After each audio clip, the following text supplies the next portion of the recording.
और बच्चा उनके कूद करके कंधे पर बैठ गया, तो क्या न्यायालय की मानहानि में उसको सजा देंगे कि क्या किसी जज के कंधे पर बैठा जाता है क्या? उसका अर्थ यह है कि उस बच्चे का जो नाता है वो नियम और कानून से जुड़ा हुआ नहीं, वो तो स्वयं उसका अपना अलग नाता है, और उससे जो नाता होगा वो नियम और विधान के अनुकूल नहीं होगा, वो तो वात्सल्य के और निजत्व की भावना से भरा हुआ है। तो इसी प्रकार से कर्मशास्त्र का जो ईश्वर है वो तो न्यायाधीश है, और न्यायाधीश के आसन पर बैठ करके जिस व्यक्ति ने जैसा कर्म किया है उसको वैसा परिणाम देता है। शुभ और अशुभ कर्म अनुहारी और देई ईश फल हृदय विचारी। जैसे एक न्यायाधीश न्याय करता है कि ठीक इसी प्रकार से वह न्याय करने वाला ईश्वर जो सृष्टि का निर्णय नियमन कर्म के द्वारा कर रहा है, पर भक्तों को इससे संतोष नहीं होता। भक्त कहते हैं भाई अब उस ईश्वर के पास उसके न्यायालय में जाना हमारे लिए संभव नहीं। और तब भक्त शास्त्र का अभिप्राय यह है कि भगवान से संबंध कैसे हो जाए, भगवान से नाता कैसे जुड़े, और यह जो महत्व का सूत्र है।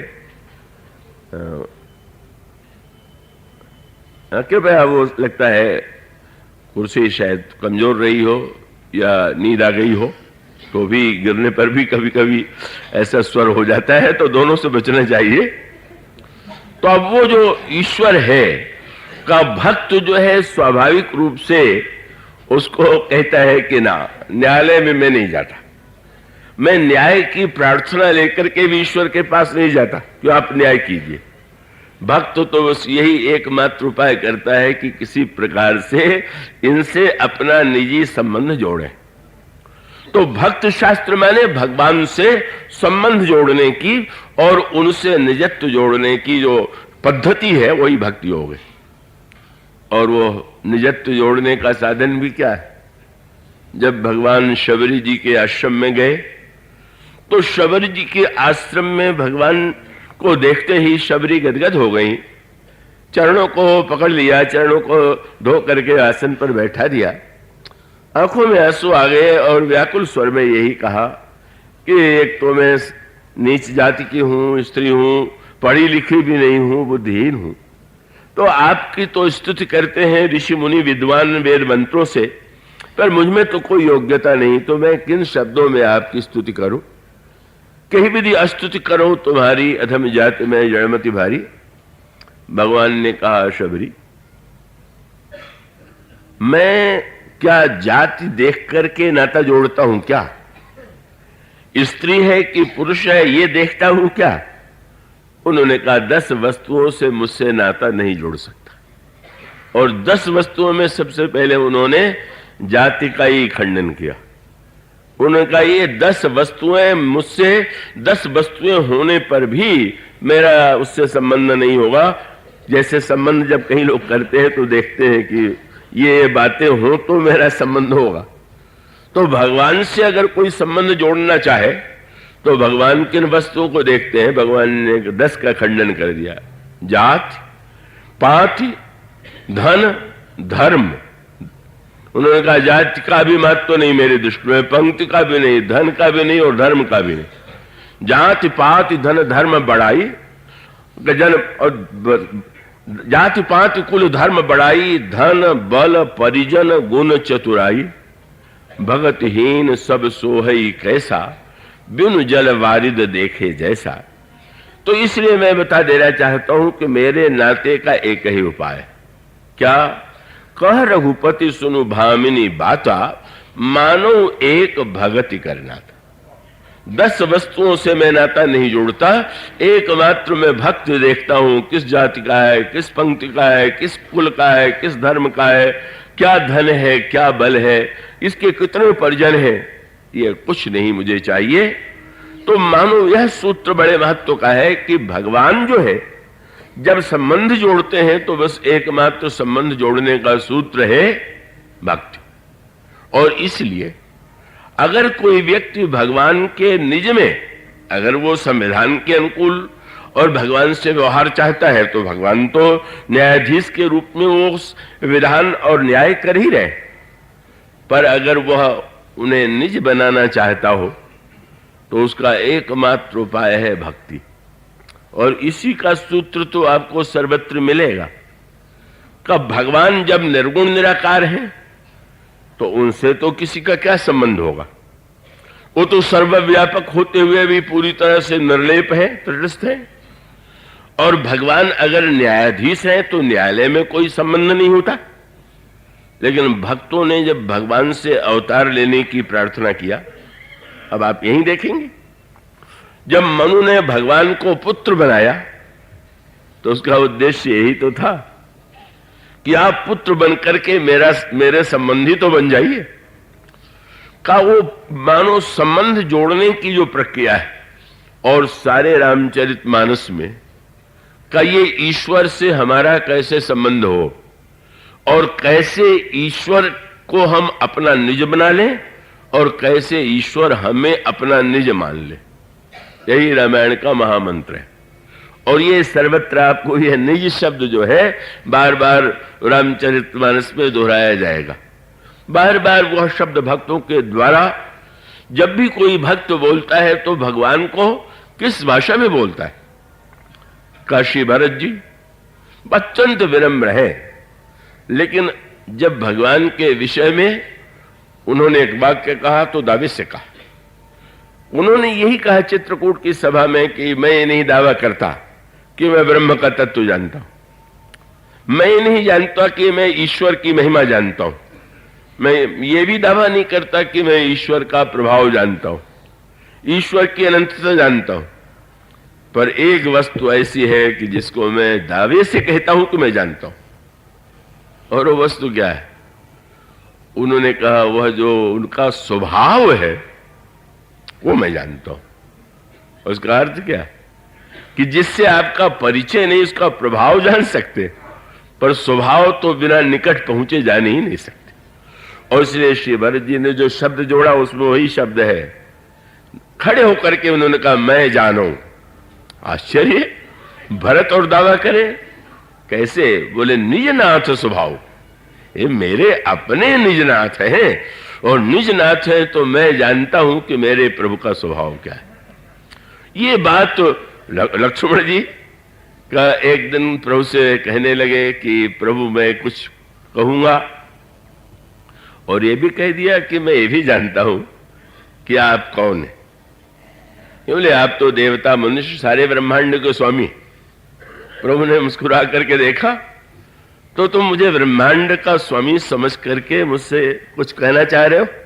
नहीं महाराज, ये जानता मानता हूं, लेकिन मैं एक ही वाक्य कहता हूं कि आप जो है सब कुछ होते हुए सुर नर मुनि सचराचर साईं, लेकिन मैं पूछूं निज प्रभु की नाई, मैं कोई और नाता नहीं मानता, मैं आपका दास हूं, आप मेरे निज प्रभु हैं। तो श्री भरत कहेंगे तो भी, लक्ष्मण जी कहेंगे तो भी, मनु और शत्रुपा ने भी कहा तो ये शब्द जोड़ करके ही कहा। और यह अनुभूति जो निजत्व की अनुभूति है, और उस निजत्व की अनुभूति के साथ साथ आपने उनको निज बनाया, कैसे बनेंगे? जब आपके अनेक निज हैं तो फिर भगवान के निजत्व की कोई अपेक्षा है ही नहीं। पर ऐसा लगने लगे कि सारे निजत्व तो हमारे लिए सार्थक नहीं है जब तक हम ईश्वर के लिए न कह सकें कि वह तो मेरा हमारे निज का प्रभु है। इसी का संकेत आपको रामायण के विविध प्रसंगों में का गोस्वामी जी ने सर्वत्र वो सूत्र दिया। और सर्वत्र सूत्र चाहे वो बड़ा से बड़ा कोई महापुरुष हो, महर्षि विश्वामित्र है, ब्रह्मर्षि हैं, भगवान को असुरों का विनाश करने के लिए मांगने के लिए आते हैं, और श्री राम और श्री लक्ष्मण को लेकर के चले बड़ी प्रसन्नता से। पुरुष सिंह दो वीर हर्षि चले मुनि भय हरण, कृपा सिंधु मति धीर अखिल विश्व कारण करण। विश्वामित्र जी के साथ प्रभु चले जा रहे हैं, अचानक ताड़का राक्षसी सामने आ जाती है, और जब ताड़का राक्षसी आती है तो महर्षि विश्वामित्र संकेत करते हैं, इसी राक्षसी के पुत्रों के द्वारा और इस राक्षसी के द्वारा यज्ञ ध्वंस किया जाता है, आप इस पर बाण का प्रहार कीजिए। भगवान श्री राम ने बाण का प्रहार किया। चले जात मुनि दीन दिखाई, सुनि ताड़का क्रोध करी धाई। और सुनि ताड़का क्रोध करी धाई के पश्चात एक ही बाण प्राण हरि लीना, और दीन जानते निज पद दीना। और तब बड़ा अनोखा सूत्र आया, तब ऋषि, बड़ा गोस्वामी जी कहते हैं कि महर्षि ने तब भगवान को पहचान लिया। तो बड़ा विचित्र विरोधाभास, भगवान को पहचान लिया। वो तो अपने आश्रम में ही यह मान के आए थे कि इन राक्षसों का विनाश ईश्वर के द्वारा होगा। उस ईश्वर ने राम के रूप में अयोध्या में जन्म लिया है, और अब गोस्वामी जी कहते हैं कि विश्वामित्र जी प्रभु को पहचान गए। तो क्या अब तक अंधेरे में थे क्या? नहीं, पहले भी पहचान गए थे, लेकिन एक शब्द जो था वो नहीं था, अब हो गया। क्या बोले? तब ऋषि निज नाथ ही जियतीन, निज शब्द नहीं जुड़ा था। कहिए विश्वामित्र जी को लगा कि ये मेरे अपने नाथ। एक अनोखी सी बात हो गई। ऋषि थे, ईश्वर को सहायता के लिए मांग करके ले जा रहे थे, लेकिन लगने क्या लगा का प्राचीन परंपरा में स्त्री पर शस्त्र का प्रहार नहीं किया जाता था।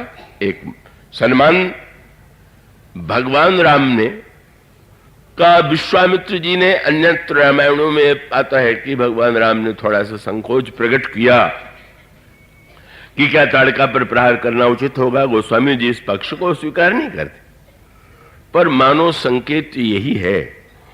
और उसका अभिप्राय यह है कि भगवान ने गुरुदेव की आज्ञा को जब स्वीकार किया तो मानो महर्षि को यह लगा कि अरे जैसे कोई अपना ही हो, का यह मानो हमारी इच्छा, और यह निजत्व जो है आगे चल करके इसका विस्तार देखेंगे।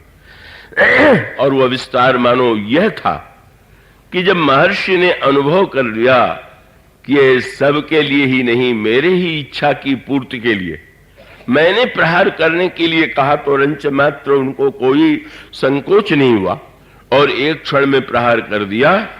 ये तो स्वयं हमारे अपने निज हैं। अब उनका संबंध जो है का वो निजत्व से जोड़ने के बाद वह उन्होंने किया जो निजत्व का आनंद है। गोस्वामी जी ने कहा, पहला कार्य क्या किया? आप किसी का बड़ा सम्मान करें। सम्मान करेंगे तो द्रव्य से भी कर सकते हैं, वस्त्र से भी कर सकते हैं, शब्दों से भी कर सकते हैं, लेकिन आप अपनी सारी संपत्ति जो है वो तो अपने संबंधी, चाहे पुत्र होगा या को भी होगा, उसी को देंगे। तो विश्वामित्र जी ने जो ही प्रभु को निज समझा, जो कुछ था दे दिया। वो स्वामी ये लिखते हैं, तब ऋषि निज नाथ ही जिये चीनी, और विद्या निधि का विद्या दीनी। जाते लागन क्षुधा पिपासा, अतुलित बल तन तेज प्रकाशा। आयुध सर्व समर्पिक प्रभु निज आश्रम आनी, कन्न मूल फल भोजन दीन भगत हित जानी। इसका अभिप्राय है ईश्वर का परिचय का अलग, ईश्वर के प्रभाव के पश्चात जब ईश्वर हमें अपना निज प्रतीत हो। और ये निज का सूत्र गोस्वामी जी सारे रामचरितमानस में देते हैं। भगवान राम जनकपुर जाते हैं, जनकपुरवासी स्त्री पुरुष दर्शन करने के लिए उमड़े पड़े हुए, और गोस्वामी जी को लगा कि जैसे असुधि पर देखन नगर भूप सुत आए, का जब ये समाचार मिला तो फिर धाये धाम काम सब त्यागी, मनहु रंक निधि लूटने लागी। जैसे खजाना बिखरा पड़ा हुआ हो और दरिद्र लूटने के लिए चल पड़े। लेकिन वहीं अंतराल में आप सूत्र पाएंगे, जिन श्री सीता जी के चरित्र की चर्चा आपके सामने कल की जा रही थी, उसका मूल तत्व, मूल सूत्र क्या है? श्री सीता जी मानो मूर्तिमती भक्ति हैं, और मूर्तिमती भक्ति हैं, और भगवान कहते हैं कि मैं तो केवल भक्त का ही नाता मानता हूं, और इसका इससे बढ़कर के प्रमाण क्या होगा कि शबरी से प्रभु ने मां का नाता मान लिया, और शूर्पणखा भी तो प्रभु से नाता जोड़ने ही आई थी। वो तो बड़ा गहरा नाता जोड़ने आई थी, विवाह का प्रस्ताव लेकर के आई थी, पर प्रभु ने विवाह का प्रस्ताव तो स्वीकार कर दिया। यद्यपि आजकल तो वाक स्वतंत्रता का युग है, लिखने बोलने की स्वतंत्रता है। एक व्यक्ति ने लिखा कि लगता है कि राम में राजनीतिक बुद्धिमत्ता और दूरदर्शिता नहीं थी, नहीं तो शूर्पणखा के विवाह का प्रस्ताव अस्वीकार न करते, क्योंकि राम मगर उस समय तो बहुविवाह की प्रथा थी ही। अगर सीता जी के रहते हुए शूर्पणखा से विवाह कर लेते तो लंका और भारत का जो संबंध था वो बड़ा सुदृढ़ हो जाता। तो आजकल तो ये चिंतन की शैली हो गई है कि कैसे संबंध सुदृढ़ हो, तो उसमें एक भी सुझाव है, पर भगवान राम ने तो उस संबंध को स्वीकार नहीं किया। और इसलिए स्वीकार करने की बात क्या है, प्रभु ने तो सूत्र दे भी दिया। शूर्पणखा ने जब विवाह का प्रस्ताव किया कि कह करके कि मेरे समान कोई सुंदर नहीं है, सुंदरी मेरी समान नहीं और आपके समान कोई सुंदर नहीं है, तो मैं चाहती हूं कि आप मुझसे विवाह करें। उस समय भगवान राम ने सबसे पहले सीता जी की ओर ही देखा। सीता ही चितई कही प्रभु बाता। प्रभु को आश्चर्य हुआ, कोई मुझसे नाता जोड़ना चाहे और इनकी उपेक्षा करके, कितना बड़ी इसके बुद्धि की विडंबना है। तो मुझसे नाता जोड़ना चाहती है और इनकी ओर देख नहीं रही, बल्कि वो मान क्या रही है कि यही सुंदरी तो बाधक है। तो भक्ति को के नाते में भगवान को बाधक माने, वो नाता भगवान कहां से स्वीकार करेंगे? उनका तो सूत्र ही है, मानो एक भगत ही कर नाता, केवल एकमात्र भक्ति का ही नाता मानता हूं। और वो शूर्पणखा मानती है कि बस ये अगर सुंदरी न हो तो मैं बस मेरा पूर्ण अधिकार श्री राम पर होगा। और इसीलिए फिर ये संकेत रहता है कि प्रभु ने जब देखा कि सीता जी की ओर देखने पर भी इसके बात समझ में नहीं आ रही, तो आचार्य के ओर संकेत कर दिया, आई कुमार मोर लघु भ्राता, मेरा छोटा भाई कुमार है। फिर वही प्रभु के वाक्य का भी अर्थ तो व्यक्ति वही लेगा जो उसके मन की स्वयं वृत्ति है। भगवान जब कुमार कह रहे थे तो उसमें व्यंग्य था, और शूर्पणखा विवाह के लिए व्यग्र है तो ये भूल गई कि ये कुमार शब्द का प्रयोग किस संदर्भ में किया गया। संदर्भ क्या है?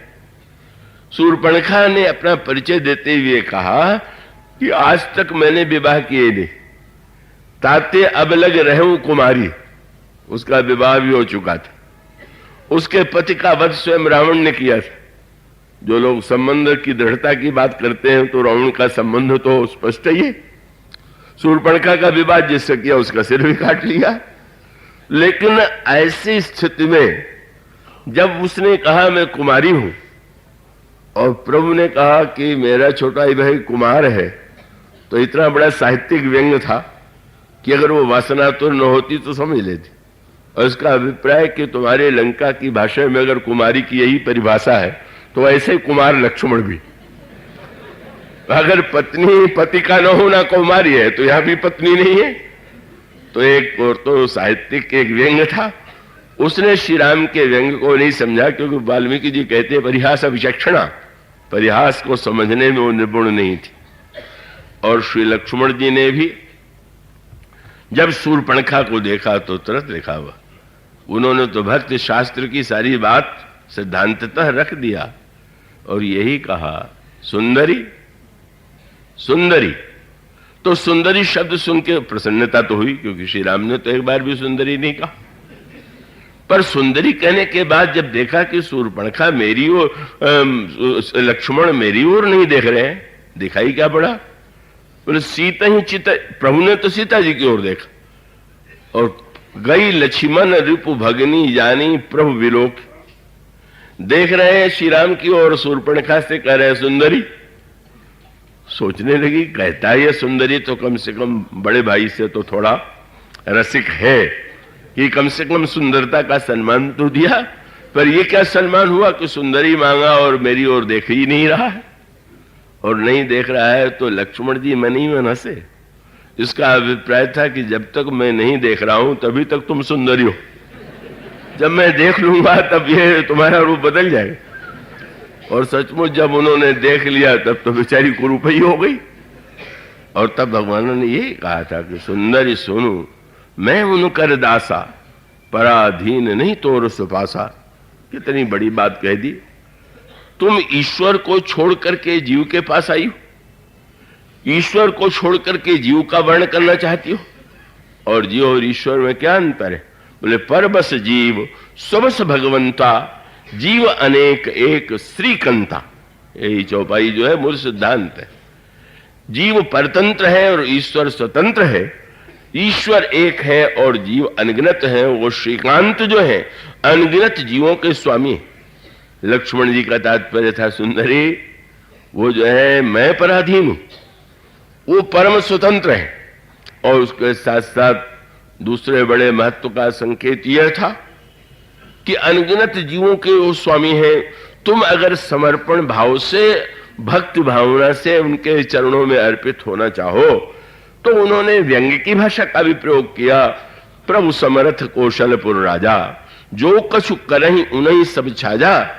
मानो व्यंग्य भी है और वह तत्व भी है कि वस्तुतः ईश्वर को पाने के लिए जिस भक्ति की, जिस समर्पण की वृत्ति चाहिए, उसका अभाव लेकर के जब तुम नाता जोड़ना चाहती हो। तो लंकाधिपति की बहन थी, इतना ऐश्वर्य, इतना का सब कुछ होते हुए भी मानो सूत्र यही है कि ईश्वर तो भक्त के माध्यम से ही नाता जोड़ता है।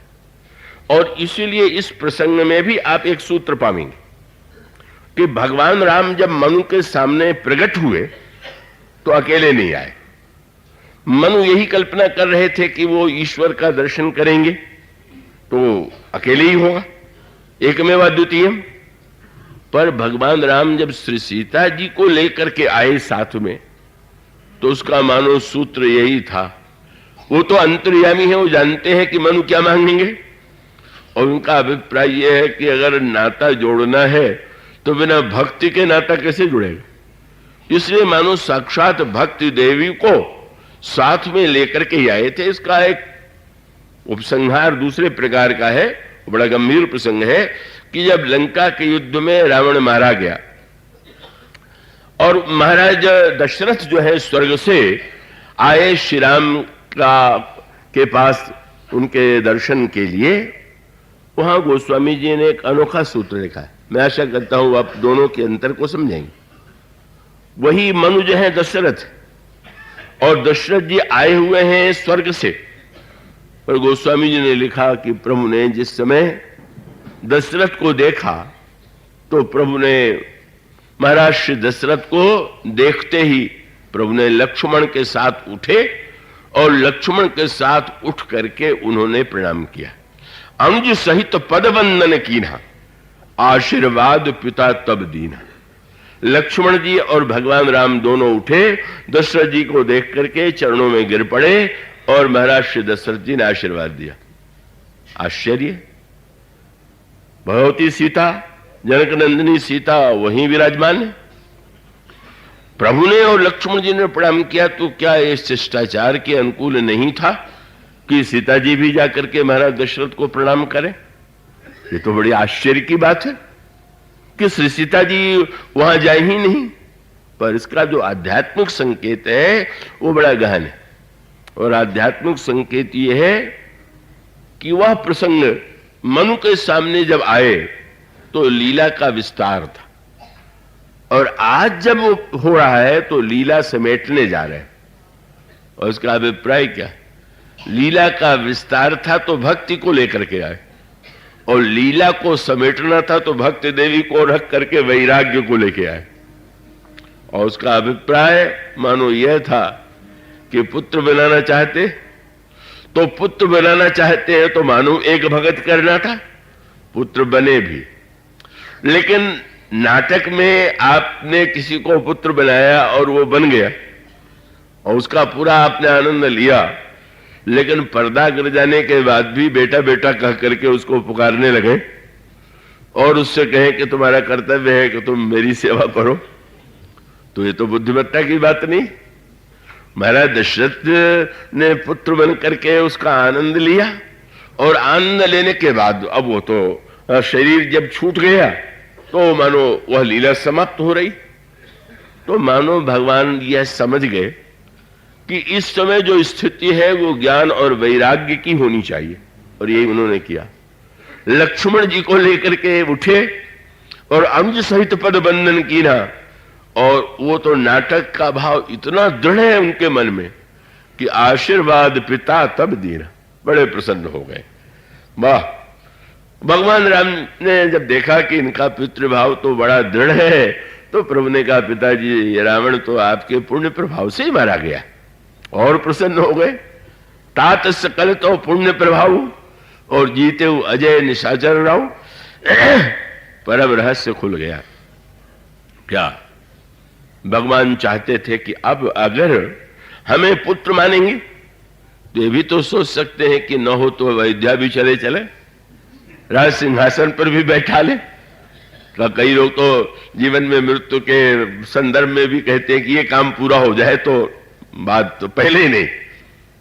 अरे अब तो ऐसा नहीं, अब तो नाटक को समेटना है। और तब वैराग्य का अभिप्राय है, अब नाटक का आनंद आपने ले लिया, पिता बने मैं पुत्र बना आपने लिया। लेकिन उसके पश्चात लिखा हुआ है, प्रभु ने महाराज श्री दशरथ की ओर देखा, और देखने के बाद ऐसी जब दोनों की दृष्टि मिली तो गोस्वामी जी ने वो जो पंक्ति लिखी, रघुपति प्रथम प्रेम अनुमाना और चितई पितहि देने दृढ़ ज्ञाना। दृष्टि मिली, प्रभु ने दृष्टि से ज्ञान दे दिया। मानो भक्त देवी को इसीलिए नहीं आने दिया था कि इस समय जब संबंध तोड़ने का अवसर आ रहा, जोड़ने का अवसर था तो आप थी, और जब उसको नए रूप में देना है, नया रूप देना है, मैं पिता दशरथ जी के एक क्षण में, अरे मैं जगत नियंता ईश्वर को अपना बेटा अभिमाने बैठा हुआ। और इसलिए जब वो आए थे तो भगवान राम लक्ष्मण ने प्रणाम किया। तो जब जाने लगे तो लिखा हुआ है, बार बार करी प्रभु ही प्रणामा दशरथ हरस गए सुरधामा।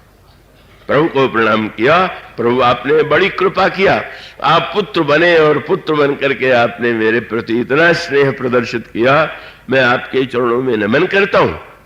तो मानो मूल सूत्र यही है कि भगवान से जो नाता जुड़ता है वह नाता जुड़ने का एकमात्र सूत्र भक्ति को छोड़ के और कुछ नहीं।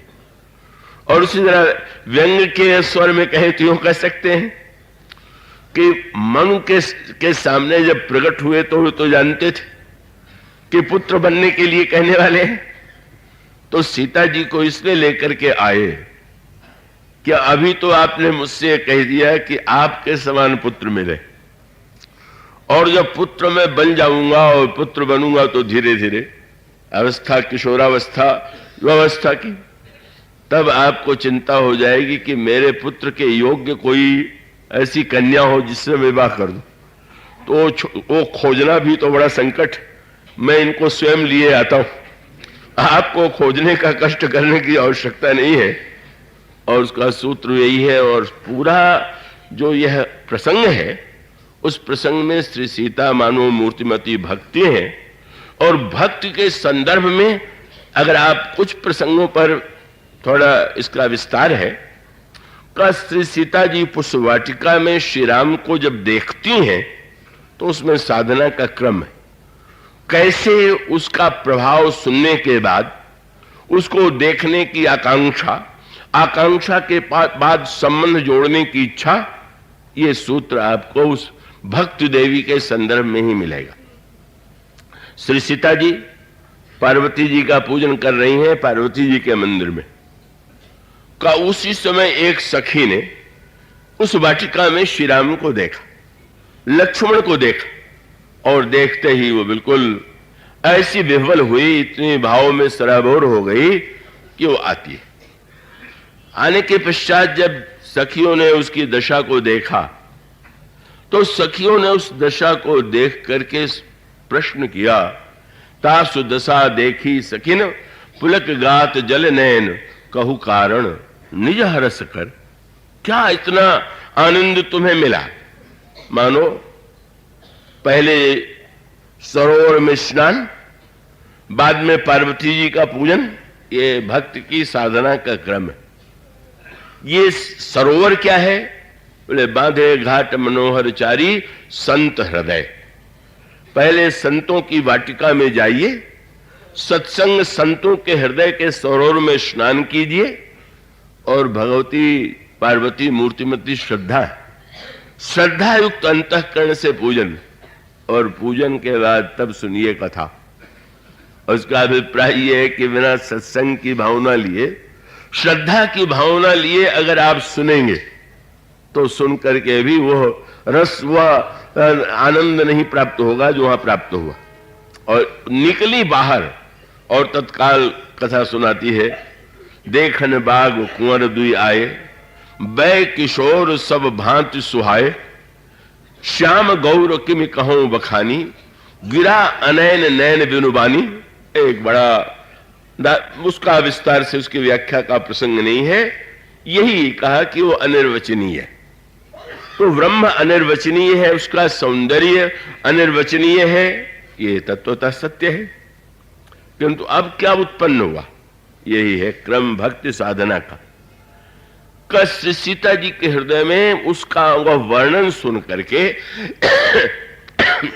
दर्शनों की उत्कंठा, ये उत्कंठा जो है मनु के प्रसंग में भी, ये जो साधना है, साधना का उद्देश्य क्या है? क्या साधना से भगवान मिलते हैं क्या? और इसका उत्तर है कि संसार में साधन के द्वारा सब कुछ पाया जा सकता है, पर भगवान को नहीं पाया जा सकता। साधना के द्वारा स्वर्ग पा सकता है, साधना के द्वारा ब्रह्मलोक में जा सकता है, लेकिन जो असीम अनंत ब्रह्म है वो किसी साधना के द्वारा प्राप्त नहीं होगा। साधना के द्वारा प्राप्त होने का अर्थ है कि ईश्वर का कोई मूल्य है, निश्चित है। और तब भक्त साधन क्यों करते हैं? साधन करने का उद्देश्य क्या है? और इसका उत्तर यही है कि जैसे आपको डॉक्टर ये सलाह दे कि जरा व्यायाम कीजिए, जरा टहला कीजिए और व्यायाम कीजिए, क्यों?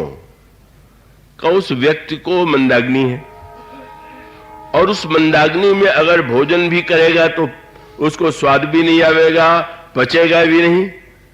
तो डॉक्टर ये कहेगा कि भाई तुम पहले जब परिश्रम व्यायाम करोगे, भूख लगेगी, और भूख लगने पर भोजन करोगे तो तुम्हें स्वाद भी आवेगा और साथ साथ स्वास्थ्य के लिए अच्छा होगा।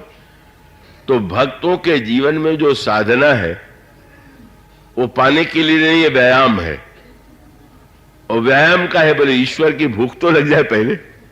ईश्वर की चर्चा बहुत सुनी, पर भूख किसको है? ईश्वर को। ईश्वर को पाने की व्याकुलता किसे है? भूख कहां है? ईश्वर के विषय में सुनते तो हैं। अब ये आप छोटे हो तो बहुत कम व्यायाम की आवश्यकता है, नहीं है, और जितने बड़े हो उतना लंबा व्यायाम आपका होगा। तो मनु और शत्रुपा की साधना तो बहुत ही लंबी हुई, लेकिन उस साधना का उद्देश्य क्या था? गोस्वामी जी ने सूत्र दे दिया। जो जो साधन बढ़ता जाता है त्यों त्यों उनके अंतःकरण में उर अभिलाष निरंतर होई।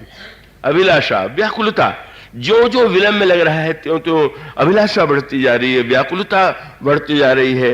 यही व्याकुलता जब पराकाष्ठा पर पहुंचती है तब उनके समक्ष श्री राम और श्री सीता प्रकट होते हैं। तो ये सुनने का एक फल, एक तो सुनने का एक फल है, वो तो सबके लिए मनोरंजन। ये कथा का एक पक्ष जो है मनोरंजन है, और मनोरंजन इसलिए कि भाई गोस्वामी जी ने कहा कि ऐसा कौन सा व्यक्ति है कि जिसको कथा अच्छी न लगती हो, और उन्होंने कहा कि विषयी जो है उसे भी राम कथा अच्छी लगती।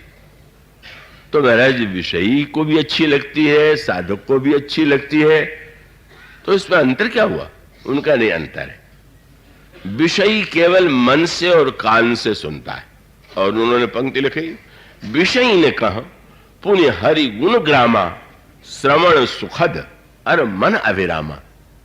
मनोरंजन ऐसा लगता है कि कथा में कितना बढ़िया मनोरंजन।